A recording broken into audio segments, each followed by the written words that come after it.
Have you ever had to sort through a jumbled mess of names and addresses in a spreadsheet and thought there must be a better way to manage all this data? Well, I'm here to tell you there is. You see, databases and the SQL language allow you to store and manipulate vast amounts of text. And within the SQL language, there's these things called text functions. And text functions are little pieces of code that are specifically designed to help you clean, organize, and maintain text-based fields in the SQL language. And that's what we're going to be reviewing in today's video. So with that said, let's jump into our server and let's look at a couple of examples and some explanations. And then at the very end, I'll give you some practice problems to think through and see if you can solve on your own. Let's go. So here we are in our SQL server. And I already mentioned this, but we're going to be talking about text functions today. So what are text functions? Well, they allow us to do a few kind of core things. So the first thing they allow us to do is change the way text looks. So we can make it uppercase, we can make it lowercase, or we can make it proper case. They allow us to combine text. So take two text fields and combine them together in unusual ways. They allow us to extract parts of the text. So if we, maybe want just one word or first name or an email service, how many email, right? That kind of thing. They also then finally allow us to clean up text. So why are these useful? Well, they save us time and effort. Instead of having to do things manually, we can automate them on our SQL server. They reduce errors. So like, for example, if someone has a space, you could remove unnecessary spaces. They typically will also improve readability of our analysis. And then finally, they can actually unlock insights by allowing you to do standardized analysis on the same data in the same repeatable fashion. So for example, imagine that you have a list of names and they're all lowercase. With a text function, what you can do is you can instantly capitalize them, which will then save you from having to go in and edit each name individually. Or if you had a long block of text and you need to find a specific word, a text function could locate the first occurrence of that word. These are just a few examples of how these text functions are helpful, but just know that they're essential tools to anyone working with text, from kind of beginner students all the way up to advanced data analysts trying to clean out a dirty data set. So let's take a look at a few examples. The first example that I want to review with you are the functions that allow you to change the way text looks. So I'm going to go select star from SQL practice.dbo.customers. And I'm going to go ahead and I'm going to run this. Now, if you run this video, or if you run this query, you'll notice that we have in this a first name field. So I'm going to go ahead and I'm going to select that first name. Now, when I run this first name, what you'll notice is that I have it in what's called proper case, which means the first letter is always capitalized. But what if I wanted it in lower? So I could go lower and go first name, and then title this as lower first name. Or if I wanted it upper, I could do the same thing, but I could go upper and then first name, and then title this as upper first name. And then what I can do is I can go ahead and run this, and I will get my first name as it was, my first name in all lowercase, and then my first name in all uppercase. So that's how you can kind of change the way text looks with SQL. Let's move on to example 2, which is combining strings together. So in SQL, there's this function called concat. And concat allows you to basically take two strings and put them together. So if we go back into that customers table, so SQL practice, select star from SQL practice.dbo.customers, and I rerun that, what you'll notice is that I have both a first name and a last name, but I don't have a full name. So what I can do is I can use a function called concat, and I can go first name, comma, last name, and I can concatenate that together. Now, when I run this, you might be like, oh, well, there's no space there. Well, you can concatenate multiple strings together by just simply going here and then adding another comma, right, and putting in single quotes. So here is my space. When I run that, I now have my full first name with a space. Now, what if I didn't want to use the concat function? What I could do is I could go through and I could type first name plus, and I could go single quote, space, space, last name. Now, depending on the SQL Server or the SQL Server type that you're in, this might be an ampersand, so like an and. But in Microsoft SQL Server that we're working in, this is a plus. So when I go ahead and run this, it does the exact same thing as the concat. So with that, let's move on to example number 3, which is essentially going in and taking or extracting text out of a larger text field. So in SQL, there's really 3 functions that matter here. So I'm going to just go ahead and I'm going to just select the string dog, just so when you run it, we can kind of do some experimentation. So here's dog, right? If I then go, and the first function is left, so if I go left dog, what it's going to do is it's going to allow me to return essentially a certain number of characters from the left. So if I go left dog 1, right, and run it, what I'm going to be able to get here is a D. If I go left dog 2, it's going to return 2 characters from the left. So it's going to return DO, right? Now, there's a similar function called right. So if I go right, and then I type in dog here, and then I go and I type, 1, so do the same thing, what we're going to get is we're going to get a G, right? Or I could go 2, and we'll get OG. So finally, there's a function called substring.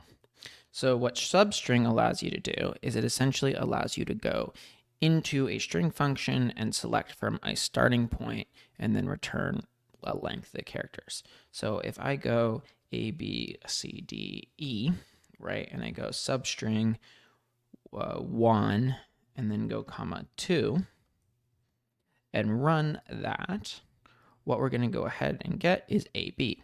But if I change this to a 2, right, and run this, what we're going to get is a BC, right? Because it started from the second character and then it returned 2 characters. So if I turn this from a 3, right, so on and so forth, now I get BCD. But if I move this to a 3, right, we're going to shift that over to the third character. So 1, 2, 3, we'll get CDE. So that is how you extract and transform text. Now, let's move on to our final example, which is example 4, removing whitespace. So if you work with text a lot, one of the things you'll find is that you'll get kind of weird things typed in. So like you'll get space, name, so like my name's Edward, right? Space Edward. Or you might get, there's a space after my last name because someone misentered a form. Or honestly, you might get both. So there might be a space before, then Edward, then Charles, then a space, and after that. So how do you fix this? Well, we have a few different functions. So the first function is ltrim. So what ltrim does, and oops, didn't mean to do that, is it removes the white space from the left. So if I go ahead and run this, it's going to trim out that first white space that's at the start.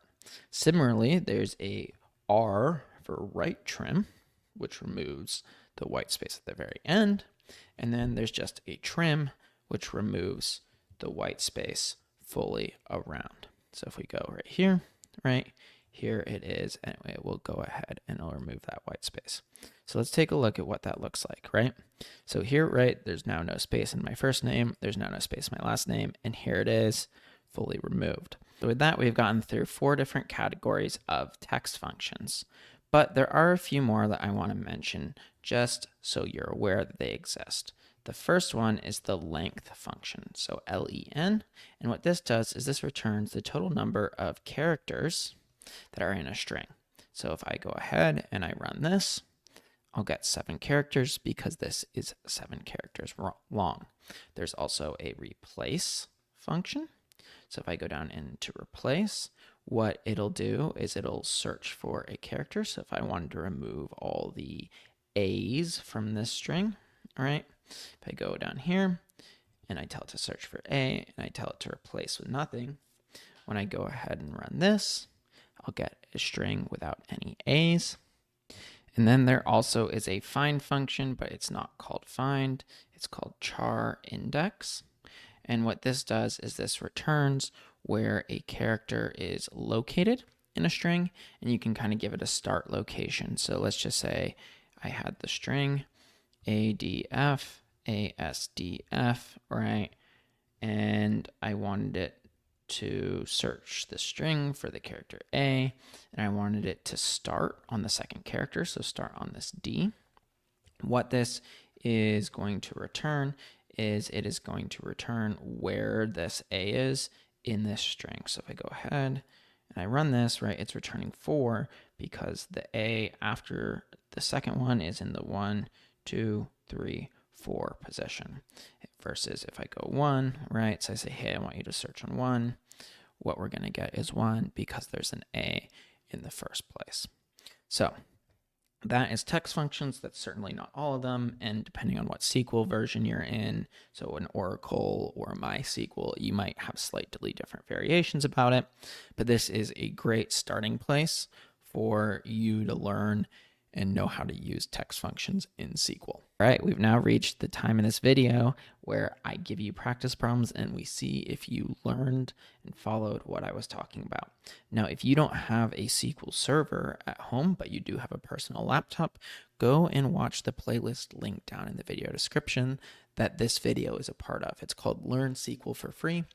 In that, where that video playlist starts, it starts on me showing you how to get your own SQL environment identical to the one that I'm working in set up, as well as kind of cover the lessons that brought us to where we are today at this level of expertise.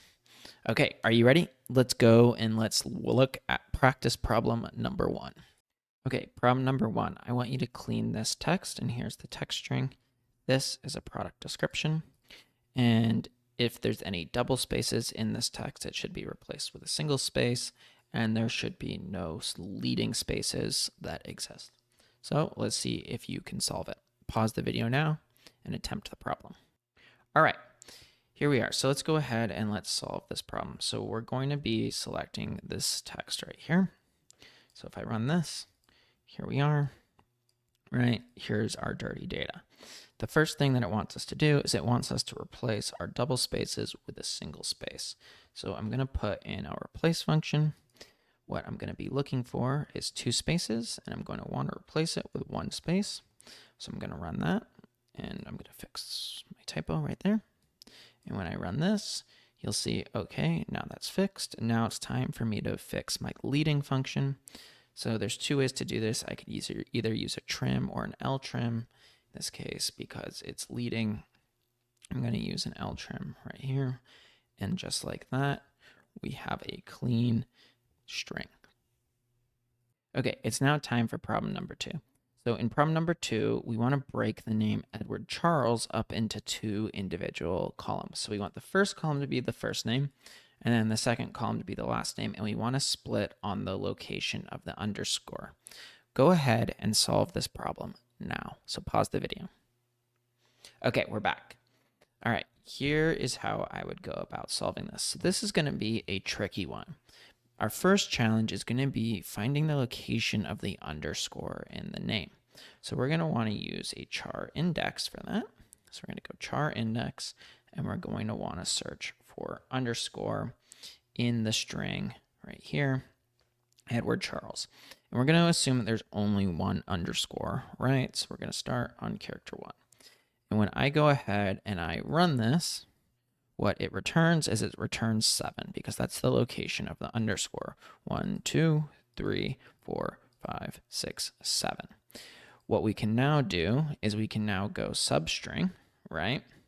So if we go into here and we go substring, right, and we feed it the same characters, and I'm going to keep these split apart now just so we can kind of work through this. If I go substring here, and I go in here and I tell it to start from character 1 and then go 7 characters, right? That should return the first name. So here it is, right? It's returning Edward, and if you notice right here, I got the underscore, so I'm going to want to go 7 minus 1, right? And if I run this, just like that, I get my Edward. Now, we know that this was returning 7 because that was the location underscore. So I can go ahead and I can paste this in here. So if I now run this, right, and I go as first name, I now have my first name. Okay, we now can do the same with the last name, but we're going to be doing this in reverse, right? So we are going to go, we're going to use a substring, right? And we're going to give it our first name of Edward Charles. Then we want it to start at character 8, right? Because remember, our underscore, our char index is returning 7. So we're going to go char index right here, plus 1. And then we're going to go, we want to go to the end of our string. So we're going to use a length function, right, to get the length of our string right here. So that's going to be Edward Charles right here. And when we run this, it should be our last name. Look, it is Charles, and we'll just give this an alias as last name. Boom. So when we run this, finally, here is the solution to that problem. And just like that, that's the end of today's lesson. If you made it to this point in the video, I just wanted to say congratulations. I know this video is a long one, but I'm proud of you for sticking all the way through it and completing it. Now, if you want the SQL file that I was working on throughout the video, it's linked down in the video description, free for you to download on my GitHub. And if you liked this video and or my Learn SQL for Free video series that this video is a part of, please consider subscribing and then liking the video. It helps me know that you want me to make more content like this in the future. And with that, I'll talk to you later.